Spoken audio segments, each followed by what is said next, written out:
The man was a well-known boxing champion, famous far and wide. His home was filled with trophies, but he lived each day in sadness. One day, he took off his mask and offered his face for his opponent to punch. Just like that, he ruined his own career. The reason behind it all was his controlling mother. Although he looked strong and powerful, he never liked fighting. What he truly loved was caring for plants and flowers. Gardening brought him peace and joy, but his mother never understood. To her, only trophies and glory mattered. One day, she even knocked over the flowers he had carefully raised. Then she shouted at him and forced him to train. She even grabbed one of his plants and threatened him, telling him to obey or else. At a match, the man faced a much smaller opponent. He had no interest in fighting. He simply stood still and let the other man hit him. His mother grabbed his flower again and threatened him. He begged her not to hurt it, but she only tightened her grip. Helpless, the man threw a single punch, knocking his opponent out and winning the match. He got more trophies and praise, but all he could see was the flower crushed in his mother's hand. The man began falling into depression. He felt like his life was a complete failure.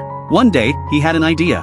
He placed a flower pot inside his locker. He gently tore open a small seed packet and carefully planted the seeds in the soil. Then, just as always, his mother's harsh voice appeared again. Under her threats, he kept boxing match after match, quickly defeating opponents and winning even more international titles. But whenever he had time, he would secretly water the seeds. One day, the seed finally bloomed. The man was overjoyed and couldn't stop staring at the flower. But sadly, his mother found it. He had to lie and say the flower was a gift for her. His mother paused for a moment, seemingly touched by the gesture. But at the next match, she saw the note he had written by hand. Though she hesitated for a second, she tore up the note without mercy, and once again grabbed the flower's stem to threaten him. But this time, the man didn't move. To everyone's surprise, the flower suddenly opened its mouth and swallowed his mother whole. The man smiled, removed his mask, and offered his face for one last punch. Just like that, he ended his boxing career and finally began living the peaceful life he had always dreamed of.